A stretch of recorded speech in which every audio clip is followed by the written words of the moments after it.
ऐसे ही मज़ेदार हिंदी कहानियाँ सुनने के लिए हमारे चैनल स्टोरी वर्ल्ड को सब्सक्राइब कीजिए। हेलो दोस्तों, आज मैं आपको जो कहानी सुनाने जा रही हूँ उसका शीर्षक है रिश्तों की धूप में फिर से खिले फूल। दोस्तों, अगर आपको ये कहानी अच्छी लगे तो प्लीज़ लाइक, शेयर और मेरे चैनल को सब्सक्राइब ज़रूर कीजिएगा और कहानी के एंड तक बने रहिएगा।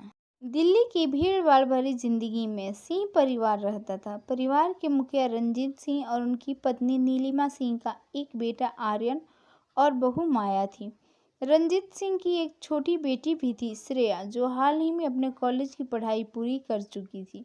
शुरू में सब साथ में हंसी खुशी से रहते थे, लेकिन जैसे जैसे समय बीता उनके रिश्तों में अनजानी से दूरियां पनपने लगी। सबके दिलों में एक दूसरे के प्रति आदर तो था, पर अब पहले जैसी आत्मीयत नहीं थी। रंजीत सिंह की उम्र अब 60 साल हो चुकी थी और वह रिटायर हो चुकी थी। उनकी पत्नी नीलिमा भी अब घर के कामों में थोड़ा कम दिलचस्पी देती थी, क्योंकि उम्र का असर उन पर भी दिखने लगा था। इस बीच आर्यन, माया दोनों ही नौकरी में काफ़ी व्यस्त हो चुके थे और श्रेया अपनी दुनिया में मस्त रहती थी। एक समय था जब सब एक साथ बैठकर खाना खाते थे, हंसी ठिठोली करते थे, लेकिन अब सबके अपने अपने कमरे हो गए थे। न तो कोई परिवार का सदस्य दूसरे के समय का इंतजार करता था, न ही किसी की दूसरों की के दिन भर की गतिविधियों की खबर होती। यह स्थिति सबको खलती तो थी, पर किसी ने कभी इस पर खुलकर बात नहीं की। एक दिन रंजीत सिंह को अपने पुराने दिनों की याद आ रही थी। उन्होंने देखा कि अब उनकी बेटी और बहू उनके साथ ज़्यादा समय नहीं बिताते। एक समय था जब आर्यन अपने पिता से हर छोटी बड़ी बात शेयर करता था, लेकिन अब वह हमेशा अपने काम में व्यस्त रहता था। माया भी अपने काम की वजह से ज़्यादा व्यस्त रहने लगी थी। नीलिमा से यह सब देखा नहीं जा रहा था। उनके मन में अब बात बार बार आती थी कि अब उनके बच्चों के पास उनके लिए समय नहीं है। वह इस पर रंजीत से बात करना चाहती थी, पर सोचती थी कि कहीं बच्चे यह ना समझे कि हम उन्हें रोक रहे हैं। रंजीत भी सोच में डूबे रहते थे कि आखिर ये दूरी क्यों बढ़ रही है और इसे कैसे ख़त्म किया जाए। रंजीत और नीलिमा ने महसूस किया कि रिश्तों में आई इस दूरी का कारण संवाद की कमी है। उन्हें लगा कि शायद उन्हें खुद ही कुछ पहल करनी चाहिए। रंजीत ने एक दिन नीलिमा से कहा, क्यों ना हम रविवार को परिवार दिवस मनाएं, जिसमें हम सब एक साथ समय बिताए। कोई बाहर का खाना नहीं, बस घर का बना खाना और परिवार के साथ कुछ वक्त। नीलिमा को रंजीत का विचार पसंद आया और उन्होंने इसे आगे बढ़ाने का निश्चय किया। उन्होंने अगले रविवार के लिए सबको आमंत्रित किया और परिवार के सभी सदस्यों से कहा कि वे अपने सारे काम छोड़कर उस दिन सिर्फ परिवार के लिए समय निकालें। रविवार का दिन आ गया। सुबह से नीलिमा और माया ने मिलकर घर में खाना तैयार किया।